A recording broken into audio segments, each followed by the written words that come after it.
Hello, welcome to Comics Without Capes, where I chat about comics without superheroes. Today I'm talking about Bubble, which is a graphic novel that was based on a podcast.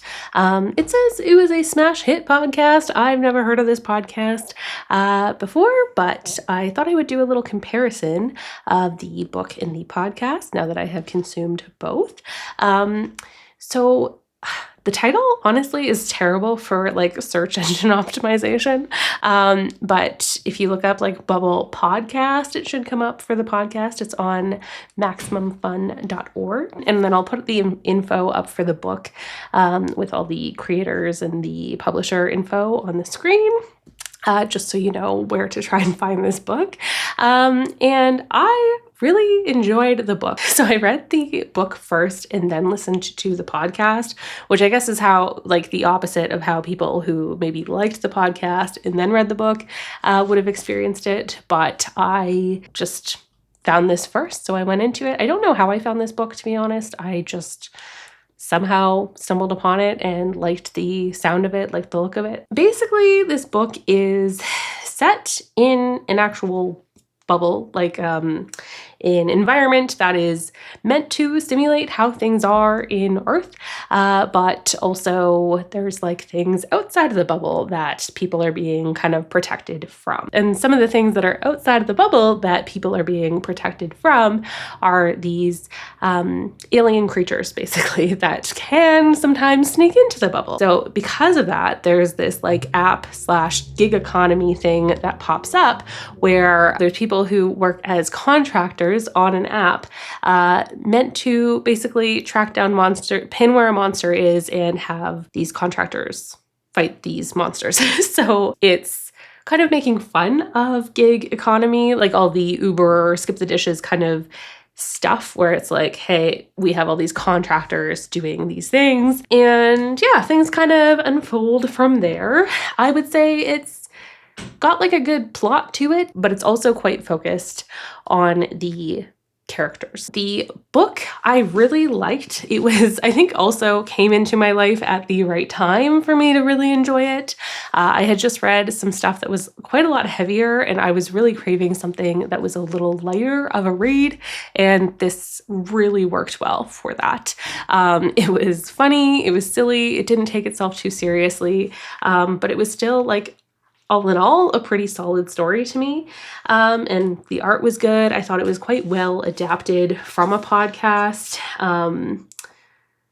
I did enjoy it. I liked the art style. I liked the characters in it. The characters are kind of at that young adult age where they've been adults for a while, but they're not totally settled in any life, really. They're still kind of figuring stuff out. So I thought it was a good time period for these characters to be in age-wise. It is something that the humor I really appreciated, but some people maybe wouldn't. So it is a book that does make fun of people and different interests and stuff like that. It's not taking itself too seriously. I don't think it's really malicious. I just think it's kind of a fun way of making fun of different groups without really attacking any one person or saying anything bad about any one person, just that, oh, you kind of fit into this category, you're really into this thing, whatever. From reading the book, the podcast to me really highlighted the things that I liked about the book. So I've listened to podcasts and audiobooks quite a lot, but I have not really been an audio drama kind of person, and this is way more of the audio drama, where it does have a lot of different voice actors working on this project, sound effects, music, stuff like that. So it's a different experience, and I don't know that I love that type of listening that much, honestly. I'm not sure why. I did feel some of the voices didn't really line up with the characters as they were in the book. It changes your perception of the person a little bit. If it was somebody that in the book kind of was a little bit more dorky, they didn't sound as dorky on the podcast, and I don't know, it just kind of changed the vibe of the character a little bit.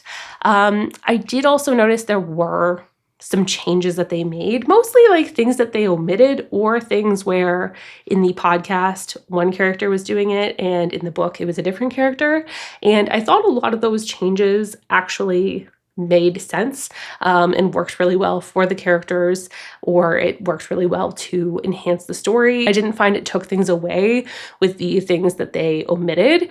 I think it was kind of a wisely selected omission or wisely selected changes that they were making, especially with the adaptation to comics. In the podcast, it felt like there was a lot more pressure to make these like relationship struggles of like this person liking this person and this person liking this person and like all these like romantic kind of interest things. And like, it was in the book, but it wasn't quite as annoying. I find like when they put like tensions like that in things sometimes, I can appreciate them in some stories, but like sometimes it just feels like it's so overdone and it just feels like I can't really buy into these characters really being that into each other. I would rather like this character be into this character. So I just find sometimes it feels so forced. And it felt a little bit more like that for me in the podcast than it did in the book. So just one other thing that I think that the book did a little bit better. I felt like sometimes too, the characters in the podcast felt a little bit more like annoying than they did in the book. So I don't know. I think for me, the medium of the comic book worked a lot better for the story than the podcast did. So it was good to see because I was very curious in terms of how it would be adapted and like how I would find it from the podcast. I like that both are very like small self-contained things. They're not that long. I think for both, they're not like groundbreaking in the story that they're telling or what they're doing, but they did it in a very enjoyable way. It was just fun and enjoyable and light, and I really loved it as a reprieve from more serious things. I think it is good that the podcast creator was working on the graphic novel as well. I think the book shows that there are things that we can change and that sometimes are better for the medium. And I think this podcast to comic book was a good example of that. I think more commonly things are adapted from comics, right? We have a lot of like movies and TV shows that originally started as comics and then get turned into something on screen. But less often do we see things that are like a different thing and then adapted into comics. I guess there are some things, like there's novel adaptations and there might be some movies that I'm not thinking of that did turn into comics later. But I hadn't really heard of many podcasts.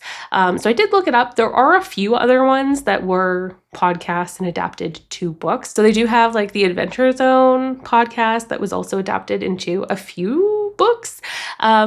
And I don't think I will read that just because I don't really gravitate towards listening to D&D podcasts. I don't really gravitate towards things like that. So I don't think it would be up my alley. Let me know if you have listened to the podcast or read the book and what your thoughts are. Are there any other podcasts that you know of that have been adapted into comics?